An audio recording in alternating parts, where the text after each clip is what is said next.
A year after our breakup, my ex, the school's beauty queen, called me in tears, saying she was pregnant. I casually said, "Oh," and she immediately snapped. "I'm carrying your child. How can you act like this?" I frowned. "How is that my problem? Don't you remember what happened that night? You were blackout drunk, lying in the street. You think I knocked you up with 2 slaps? Everyone's different." That morning, I opened my shop shutter, brushing dust from the air, annoyed. Who the hell is banging on my door this early? A figure stood in the sunlight, backlit, face unclear. I raised my hand to block the glare. Finally, I recognized her, my ex-girlfriend, Jessica. "Jessica, are you crazy? What are you doing here so early?" "Dad?" I froze. Looking down, a little girl, about 5 or 6, stood beside her. "Don't call me that." I turned back to Jessica. "What's this? Your kid?" "She's yours." "What nonsense. Last week you said you were pregnant. Now suddenly there's a full-grown toddler? Think she's Superman's daughter?" "No, she really is yours." I warned coldly. "Get out." I moved to shut the door, but she blocked it. "No, wait, I have something serious to tell you." "I don't listen. You only lie." "But I'm telling the truth. Don't you believe me?" I let go. The door slammed shut, startling her. The child burst into tears. I stared straight into her eyes. "When we broke up, what did you say to me?" She looked down, silent. "You told me a 5-star hotel had hired you as a receptionist. That's why you couldn't stay with me." "Are you kidding me? That's how you break up?" "Then days ago, you claim you're pregnant. We dated 3 years. Did I even touch your finger? Now you show up with a kid, saying she's mine?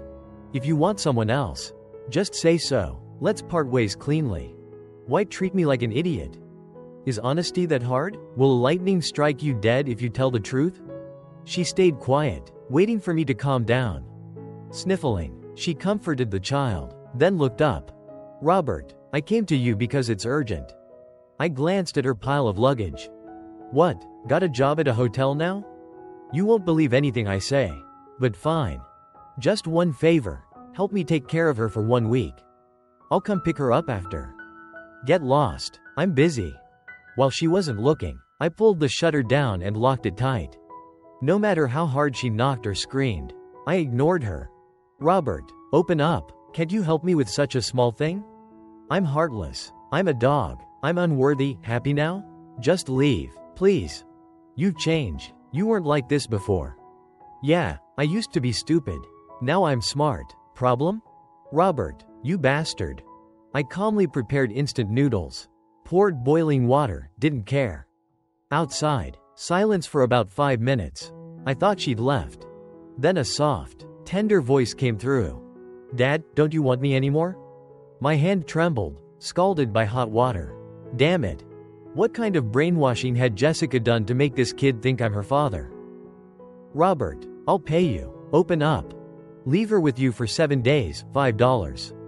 For food and expenses. Name your price. When I return, I'll pay more. Who wants your dirty money? You haven't been treating patients because you lack funds, right? This amount can cover your medical treatment." I touched my nose. She was right. I desperately needed this money. So I opened the door. Outside, the two of them stood silently. "Transfer the money first." To my surprise, she instantly sent $5. She knelt, hugging the child close, tears welling in her eyes. She was so emotional. Could it be, this really was her child? No way. This kid is already this big. When we were together, I never even saw her. "Mommy, don't you want me anymore? I just had to go away for work for a little while. You'll stay with Dad these days. Okay? Be good and listen to him. Hey, don't teach the kid nonsense. I'm not her dad." Jessica stood up, wiping her tears. "Thank you. Once I finish my work, I'll come back for her. Just 7 days, no longer than that." I led the child inside. While eating instant noodles, I asked, "What's your name?" "Olivia." "What's your last name?" She tilted her head, thinking, "Grande. So you're a singer now?" Clearly, she didn't get my joke, just stared at me blankly. "How old are you?" "I'm 5. As she said it, She rubbed her stomach, which growled loudly. "You hungry?" "Yes." "Here, have some ramen." I was about to scoop her some when she said, "Mom said I can't eat ramen." That nearly choked me. "Then what do you want to eat?" "Steamed buns." "Alright, I'll go buy some." "Thank you, Dad." I opened the door and stepped out, calling back, "Don't call me Dad. Stay put. Don't touch anything." When I returned, I froze. Is this my house? I'd only been gone 10 minutes. But pillows scattered on the bed, blanket on the floor, pots, pans, and dishes in the bathroom, broom propped against the wall. Good grief. Lord help me. Were these two professional home wreckers or something? "Uncle, it's so dirty. Mom says if it's not clean, we'll get sick. I'll help you tidy up." "Your mom talks too much. Sit still on the bed, don't move." I frantically started cleaning. If I didn't, I wouldn't be able to open the shop later. My friends who came over to play cards all looked curious. "That girl yours? She looks just like you." "Looks like what? If I really had a daughter, you'd respect me 10 times more." 3 days later, Olivia warmed up to me completely. "Dad, I want to go outside and play." "Stop calling me Dad." Thomas, an old friend who often visited, chuckled. "We're all friends here, you don't need to hide. Your daughter's adorable, why deny it?" I turned sharply. "Thomas, shut up, play your cards right, you're about to lose your underwear." Thomas laughed, dealt his hand, then said, "I'm gonna be a millionaire. Ha ha ha." Then he called Olivia over, affectionately patted her head, and pulled out $2. "Go buy some candy, sweetheart." Watching her skip away happily, I couldn't help but smile, but quickly shouted after her, "After buying candy, come straight back, don't run around." Busy running the shop, I soon forgot all about Olivia. But honestly, who could blame me? How many people instantly adapt to suddenly having a daughter? "Hey, whose kid is this? Whose child is this?" Hearing the voice, I rushed outside. Olivia was crawling on the ground. Under her, a large yellow dog lay whimpering.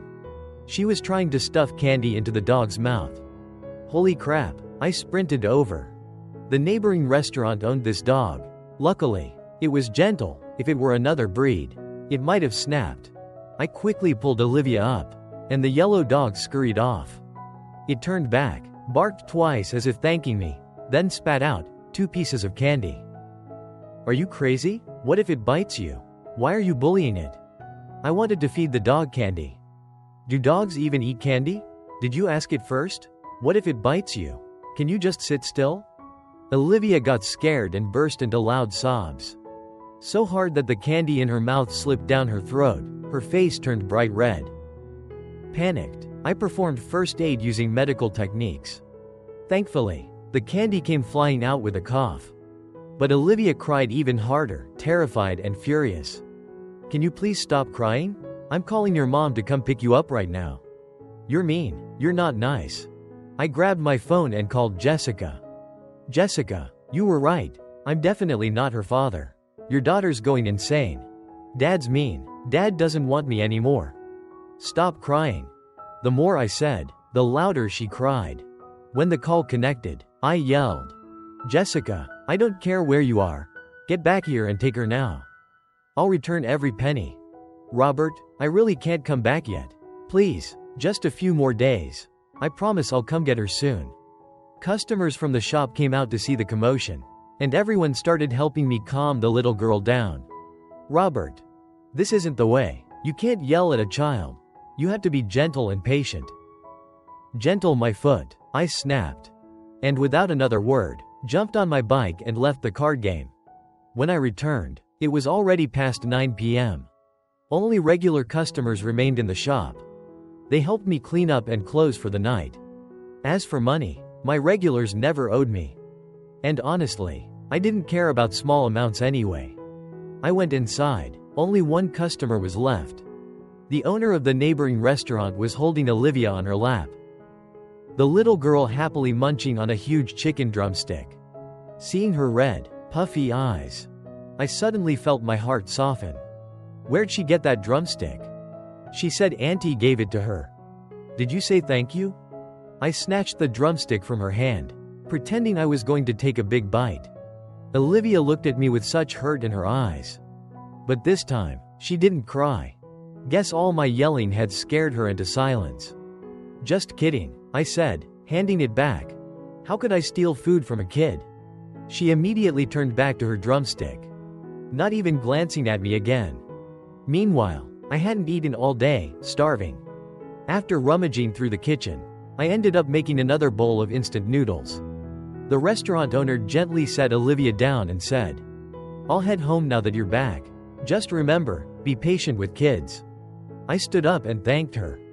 "Thanks so much, Jennifer." Oh, poor guy. A man having to handle a child like this. Must be tough. But, where's her mother? I sighed. Probably working at that 5-star hotel or something. I swear. Those 7 days were the most miserable of my life. At first, she was just mischievous.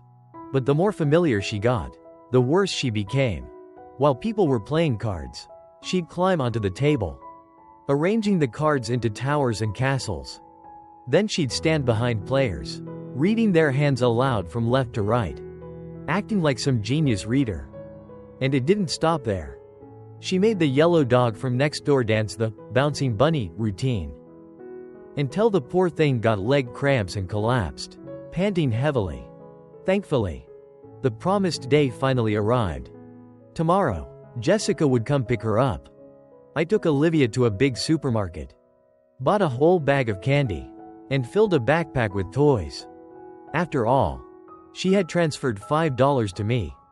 Before she left, I should at least give the kid a proper goodbye gift. The next morning, I called Jessica.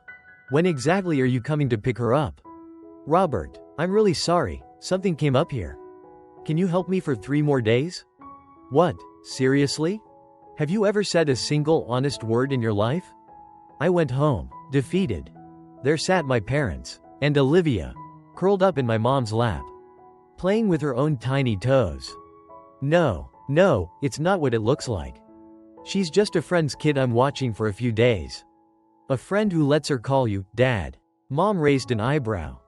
"It's nothing, she just says that sometimes by accident." "Really? She's just someone I'm babysitting." Mom gave me a skeptical look. "A friend asks you to babysit, and sends over a kid calling you Dad. Does that sound believable to you?" "It's true," I insisted. "I'm being forced into this.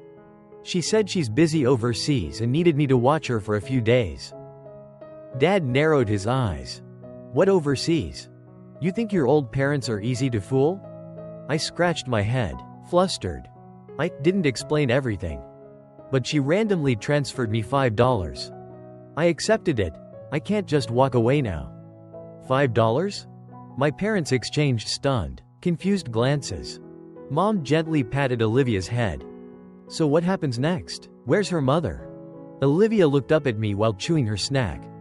I sighed. She said she'd be back in 3 days. Now I can't reach her. Probably got scammed. Mom's voice turned serious. "Robert, don't drag yourself into trouble.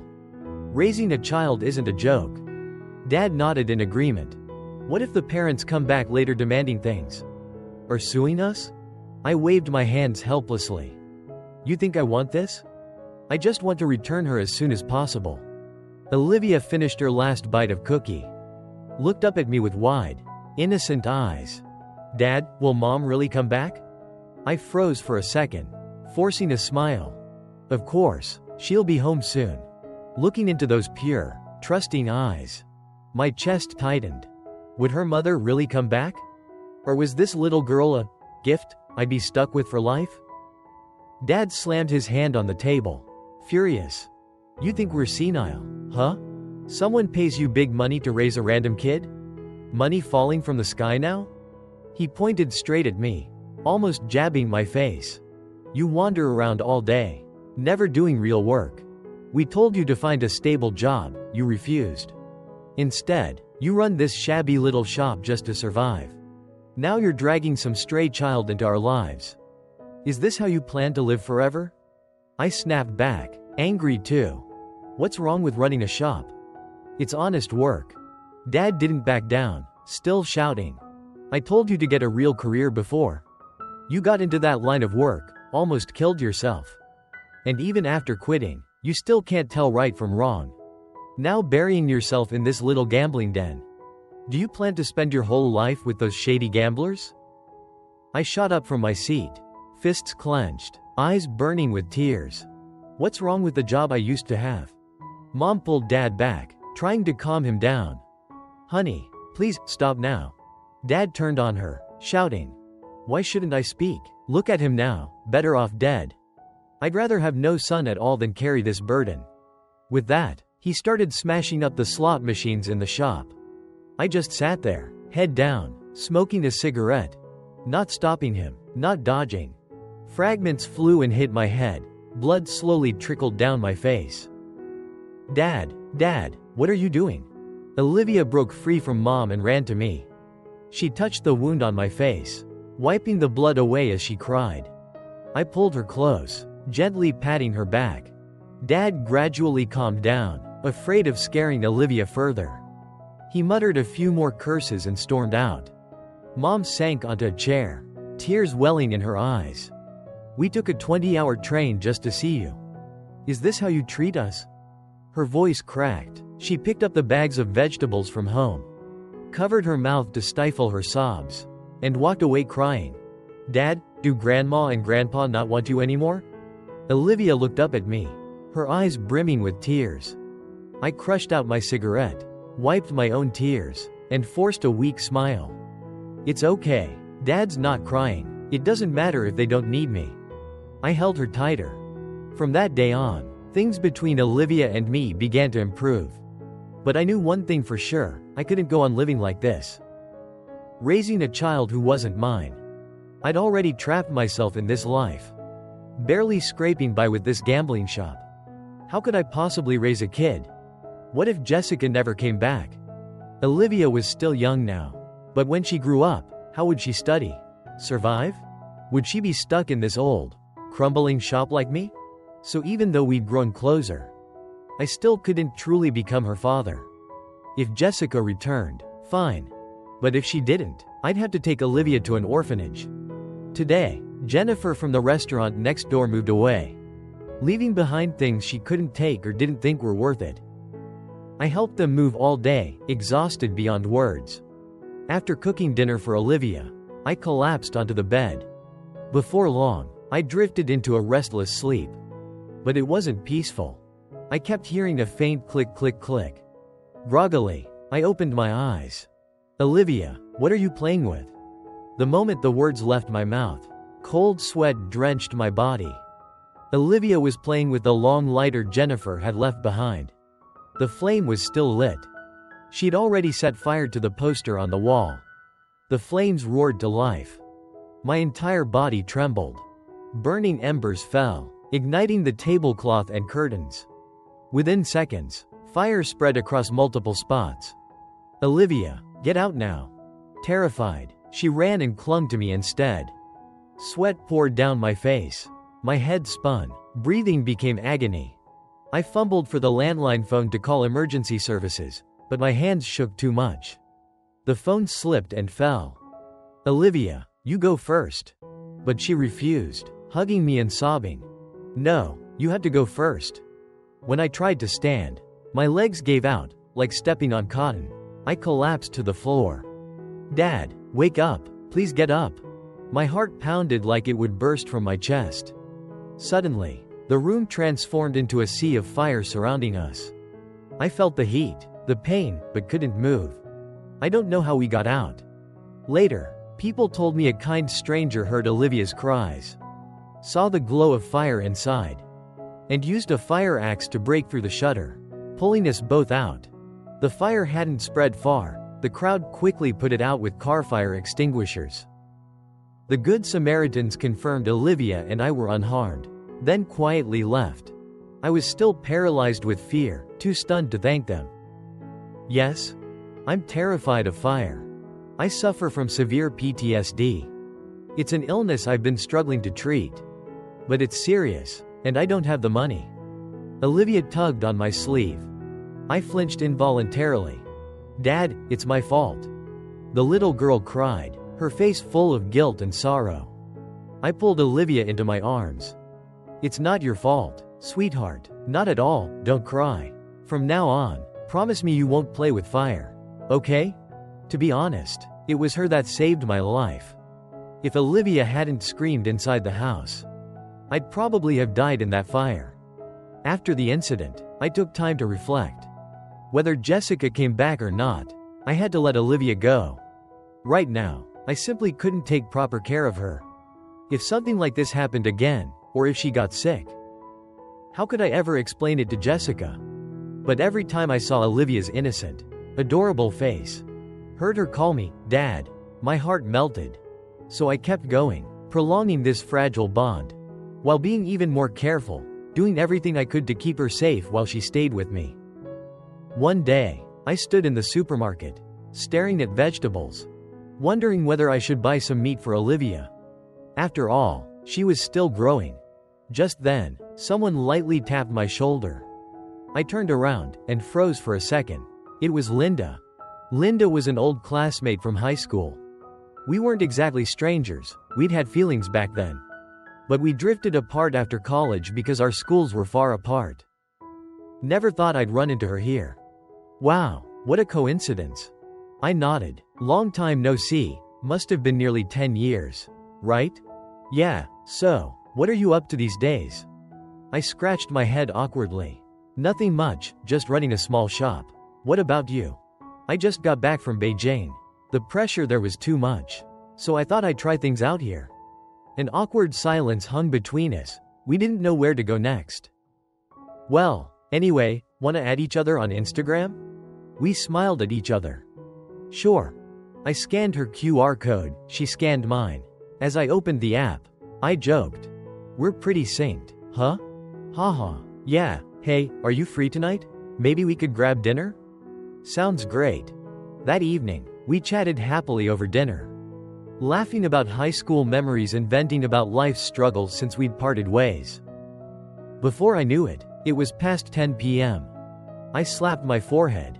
Oh no, I forgot. Olivia's at home, hasn't even eaten yet. Sorry, I got carried away talking. I gotta go. No worries, just text me later. When I got home, Olivia lay flat on the bed like a slab of lard. Dad, I'm starving to death. Here, I brought food. I had something come up, so I'm late. She sniffed the air as she ate. What's wrong, not tasty? No, why do you smell nice? I gently tapped her head. Eat your food. This kid had one sharp nose.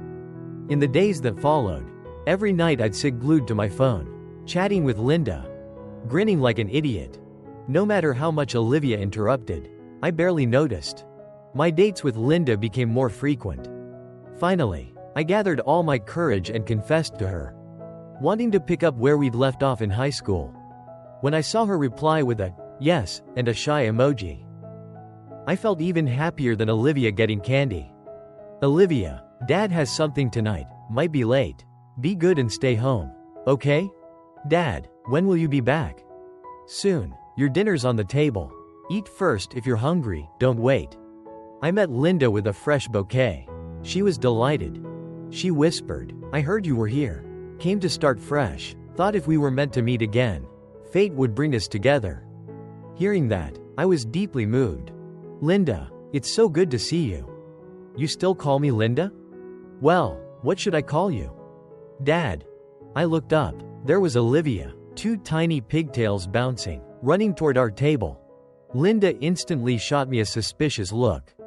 Linda, let me explain. I grabbed her hand before she could walk away. She's really not my daughter. She's just a friend's kid I'm babysitting. Linda still eyed me doubtfully. Really? If you already have a child, why would you confess to me? I swear, if she were my daughter, then I'd be yours.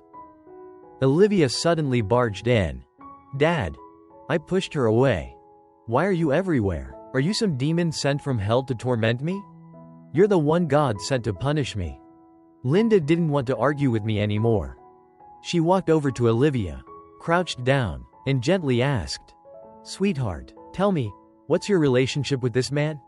He's my dad. Linda shot me a look. Kids who lie aren't good. He's not your father." Olivia burst into tears and shoved Linda backward, making her fall flat on the ground. "Olivia, don't push her," I rushed over. "Linda, are you okay?" Slap. A sharp slap across my face stunned me into silence. "You can't hit my dad," Olivia screamed through tears, shoving Linda again. "You're ugly. You're not as pretty as my mom. My mom would never hit my dad. How dare you?" Linda pointed at Olivia, tears streaming down her face. Furious, she turned and stormed off. Olivia stood in the middle of the road, hands on hips, like a victorious general. "Dad, next time that woman. I told you, I'm not your dad," I exploded, shouting so loud it hurt. "Just go. Go find your real mother. I'm not your father. Stop clinging to me.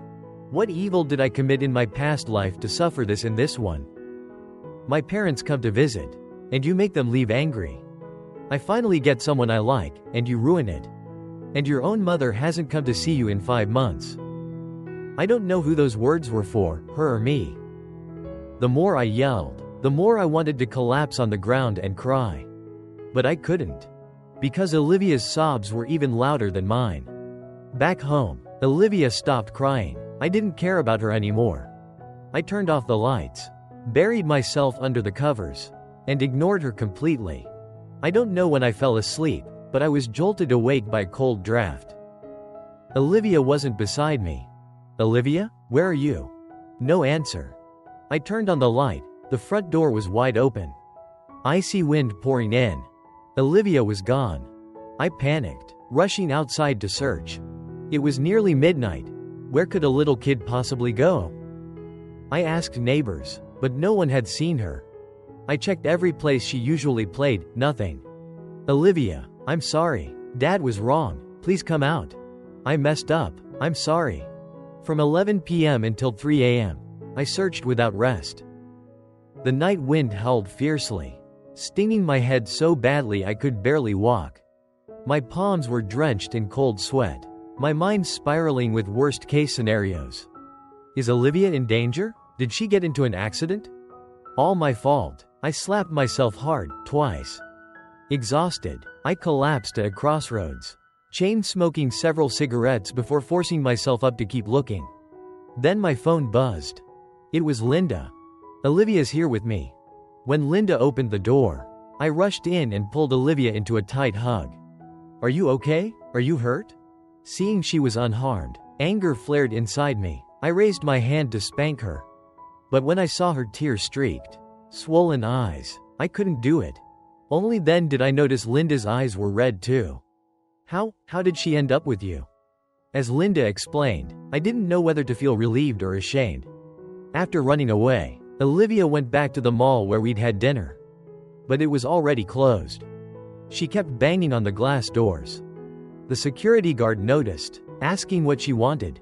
She cried and screamed, demanding to go back to the restaurant we'd eaten at. Nothing could calm her down. Linda contacted her supervisor.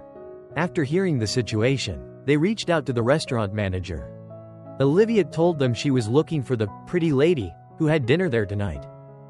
Luckily, Linda had left her number when booking the table. The restaurant called her and asked her to pick Olivia up. When she arrived, Olivia broke down sobbing, confessing she'd lied and begging Linda to make up with me. She said after I came home, I hadn't spoken a word. She was terrified. She promised that if Linda stayed with me, she'd be good and never call me Dad again. Linda looked at me with pure resentment. I knew she misunderstood, thought I'd manipulated Olivia to win her back. In her eyes, I was just a scumbag, using a child I was supposedly babysitting to manipulate a relationship. At this point, nothing I said would fix it. "I'm sorry to have bothered you." "Thank you," I said quietly. Then I left. Downstairs, I turned and looked back at her window. I saw her standing on the balcony, watching me walk away. From that day on, Olivia really stopped calling me Dad. "Uncle Robert, I want to go to the orphanage." The piece of potato in my hand dropped to the floor before I could bring it to my mouth. "Are you sure?" I asked. She nodded. I silently ate a few bites of rice. Truthfully, This was the best solution. I could go to the police, report Olivia's mother missing, then take her to the orphanage. There, she'd be better cared for, safer, healthier than she ever could be with me. And selfishly speaking, I'd also be able to clear things up with Linda. After all, if I were truly her father, the orphanage wouldn't even accept her. Do you really want to go to the orphanage? I asked one last time. She nodded. Tears fell like broken pearls, silent, steady, but no sobs came out. I gently stroked Olivia's head. Truthfully, I didn't want to let her go either. But this was the best choice for both of us. Especially since she had made the decision herself. It brought me a strange sense of relief.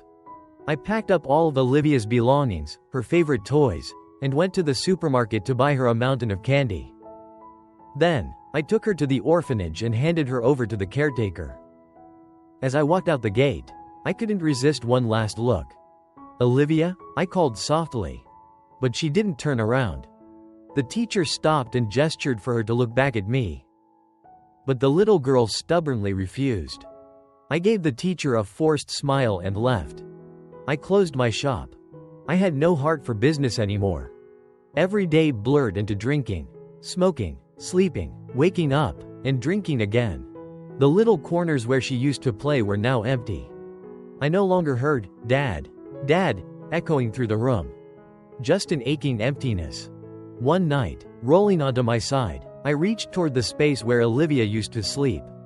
Under the pillow near the wall, I found a small box, the secret candy stash Olivia always hid.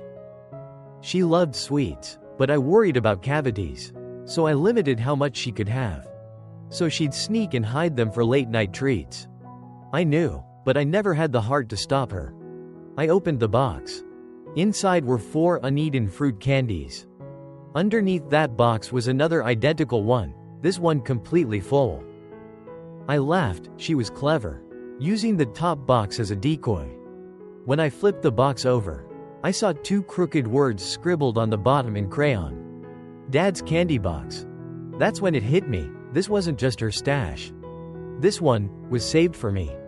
Not long after, my mom visited again, this time without my dad.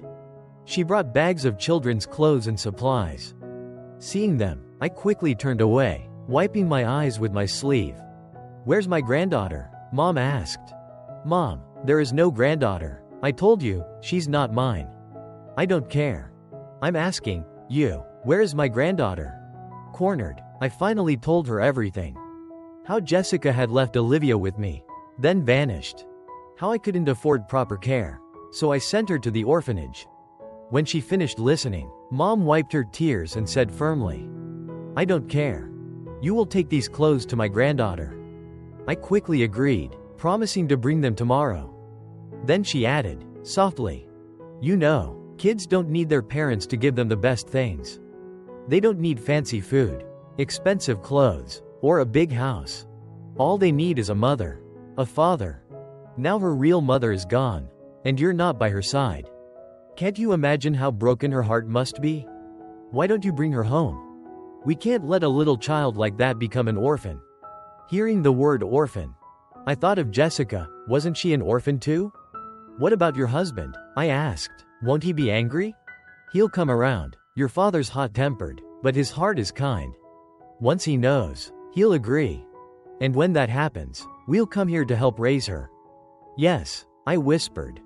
This time, I couldn't hold back. I broke down, sobbing in front of my mom for a long time. When I went back to the orphanage, Olivia refused to see me. No amount of coaxing from the teacher helped. I knew she was still angry. The teacher led me into the room. There she was, so small, lying face down on the bed. Her head buried deep under the blanket. "Olivia, Dad was wrong. Please come home with me." She shook her head hard. I reached to pick her up, just touching her, and tears streamed down my face. In just a few days, she'd visibly lost weight. "Dad was wrong. I can't live without you. I won't go anywhere. Tell me what I need to do. What will make you come home?" Olivia slowly turned, mumbled something. It took me a moment to understand. "If that lady agrees to stay with you, and you both come to get me, then I'll come home."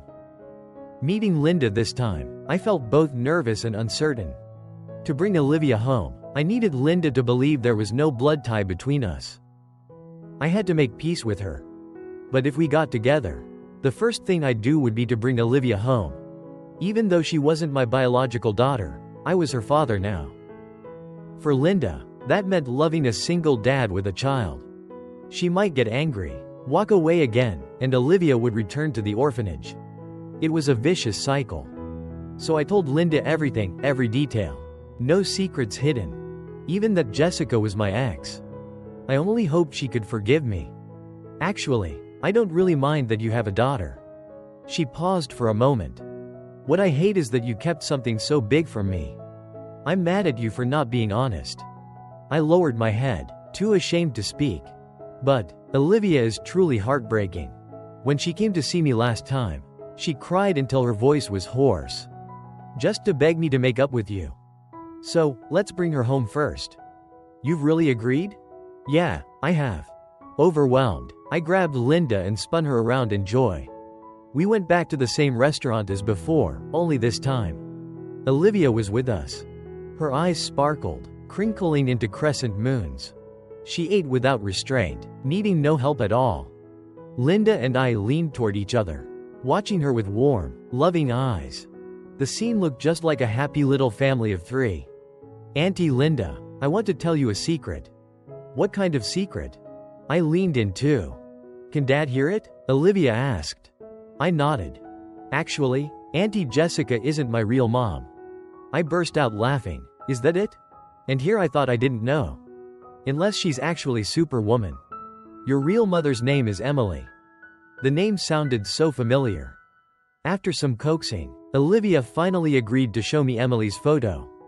I was deeply curious. This woman felt like someone I'd definitely seen or heard about before. But I couldn't place her. Olivia pulled a photo from a hidden compartment in her small suitcase. It was face down, hiding its contents. But first, we had to promise, not a word to Auntie Jessica. Jessica had told her to say she was Olivia's real mother. Linda and I exchanged glances. We promise. Olivia made us confirm again. You won't lie to me, right? Auntie Jessica said Dad would only take me in if I said she was my mom. Linda glanced at me several times. Not with suspicion this time, but simply unsure. Then, when the photo flipped over, I froze. Linda's eyes locked onto mine, waiting for an explanation. In the picture were 2 people, me and Emily. Emily was pregnant, her belly large and round. I remembered now. Emily was the woman I once saved. Back then, the bus she was on overturned on a mountain road. She was clinging to the cliffside, about to fall. I pulled her up and carried her down the mountain. Luckily, a passing car took us to the hospital. Thankfully, she only had minor scrapes. And the baby inside her was safe. When we parted ways, she asked to take a photo with me. I agreed. She said, "The man in the photo is my dad." Olivia pointed at me. Hearing the story, Linda finally understood. There was no way I could be Olivia's biological father. Maybe Emily felt her child's life was saved by me. So she wanted the girl to remember and be grateful. She must have told Olivia I was her dad, and the innocent child believed it. But if she truly believed it, then every time I yelled at her, chased her away, how heartbroken she must have been. Gently, I stroked Olivia's head. This time, it's okay, you found your real dad. How about, you and Olivia move in with me? Linda looked down, blushing. I mean, don't get the wrong idea.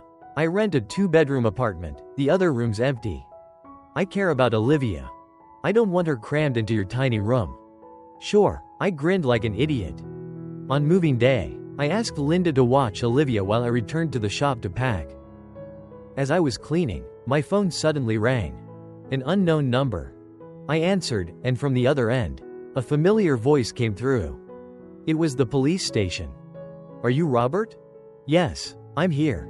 What's your relationship with Jessica? We're friends. She's passed away. Please come to the station. The officer told me Jessica had died from late-stage lung cancer. She left behind a letter for me. Still processing the news. My hands trembled as I opened it. Dear Robert, hope you're doing well when you read this. By the time you get this letter, I may already be gone from this world. I'm sorry I can't come back to pick up Olivia. You always said I never told the truth. So this time, I won't talk to you anymore. Instead, I'll write to you, every word. Completely true. First truth. I love you. Deeply. Truly love you. 6 months ago, I was diagnosed with terminal lung cancer. So I made up a ridiculous excuse to break up with you. I didn't want to be your burden. I didn't want you to see me before I died. When I become weak and frail. I wanted you to always remember me as beautiful. Not as the shadow of a sick patient. I thought my life would end quietly. In a peaceful, feng shui blessed place, waiting for death. But then Olivia came into my life. And I realized, before I go, I need to secure her future. Olivia's mother is Emily, you've met her. Emily and I grew up together in the same orphanage. We were close. Olivia was born out of wedlock. The man responsible ran away when he learned Emily was pregnant. Never took responsibility. Vanished completely. Emily fell seriously ill and passed away, leaving Olivia to me. But what could I do then? At the time, I couldn't bring myself to tell Emily that I was sick too. That I didn't have much longer to live.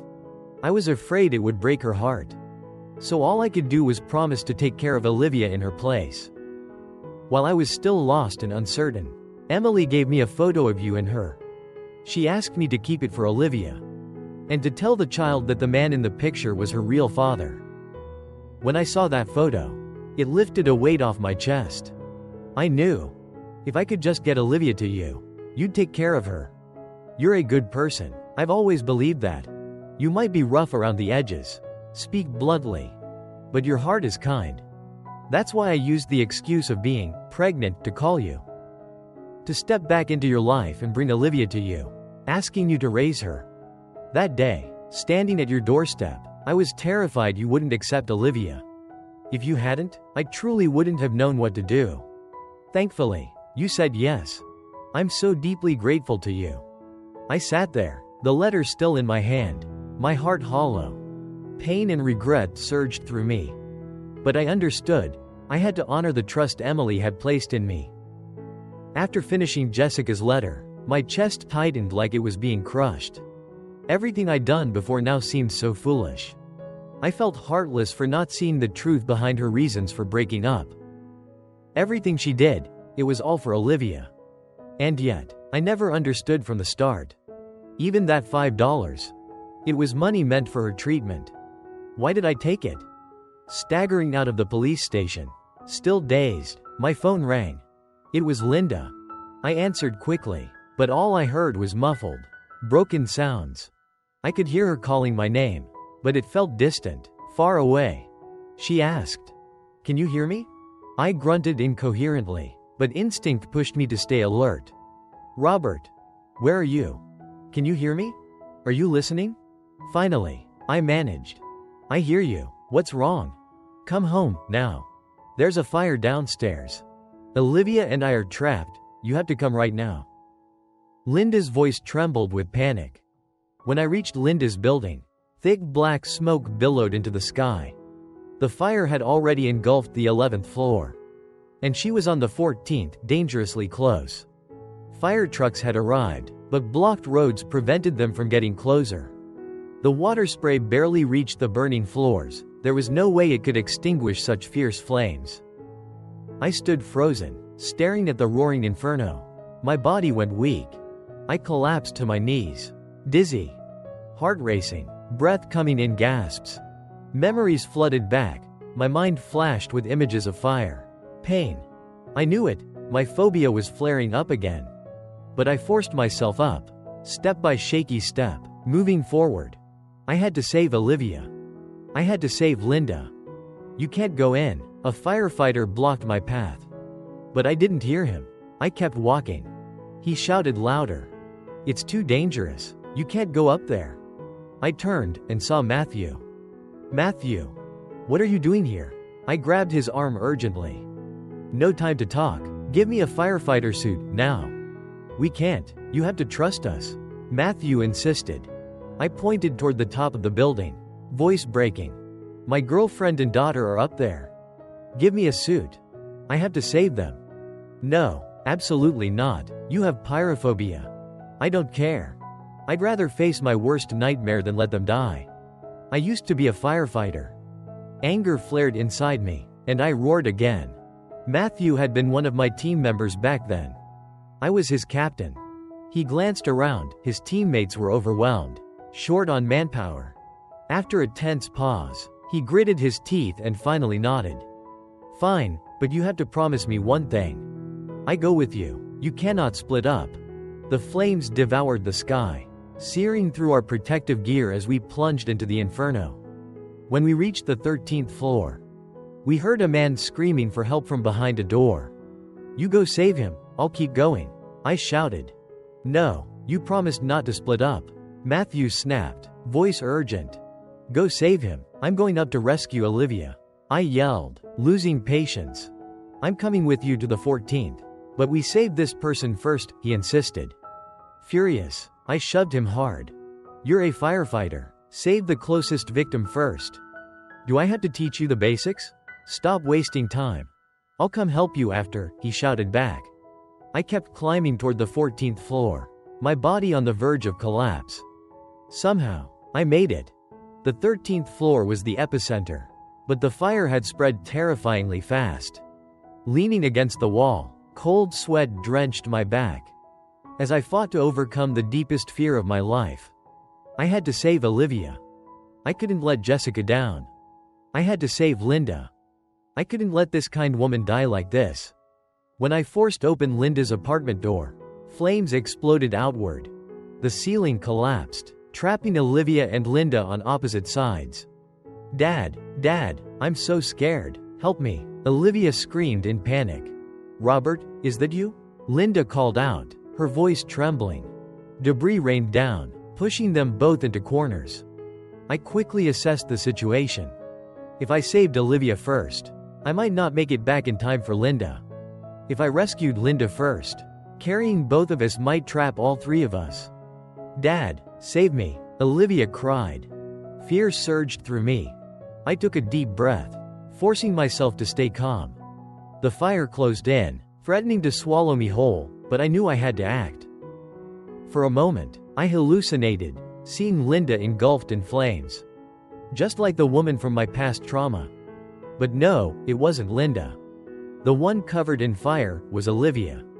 Dad, her cry jolted me awake. Suddenly, the fear was gone. I lunged forward, grabbed Olivia, and ran. Holding her in my arms, I knew I'd conquered my fear. I'd saved a life. No more regret, no more self-blame. When I reached the 9th floor, I met the next shift of firefighters. I handed Olivia to a teammate, then joined another and rushed back up to the 14th floor. But when we returned to Linda's apartment, the entire room was already swallowed by fire. 11. I stepped inside and signaled my teammate to stay back. I charged straight into the blazing inferno and found Linda. I quickly put an oxygen mask on her. Linda, don't be afraid. I'm here, I'll get you out right now.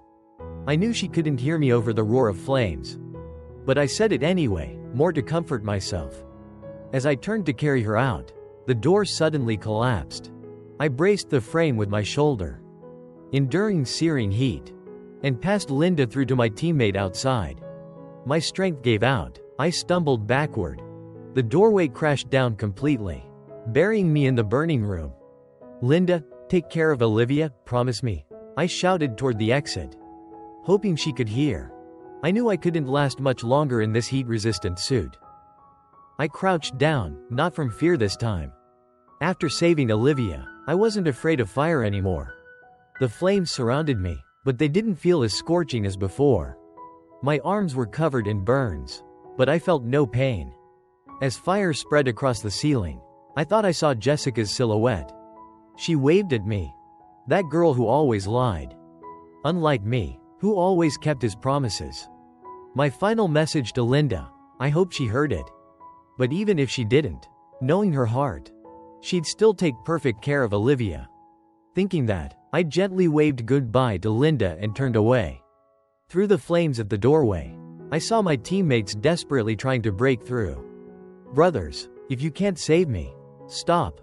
Your safety comes first," I yelled. Exhausted, I closed my eyes.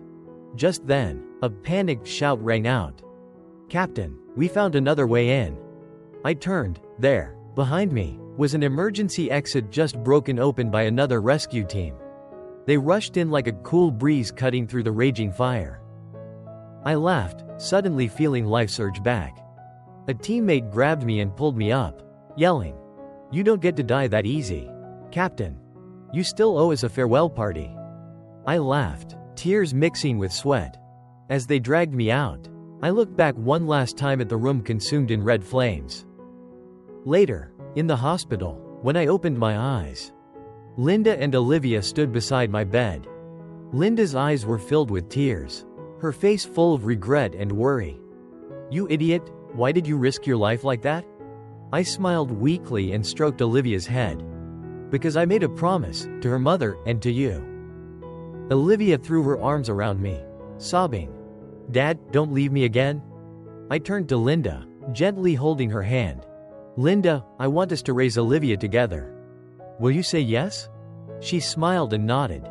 In that moment, I knew we weren't just two people healing from past wounds. We had become a real family.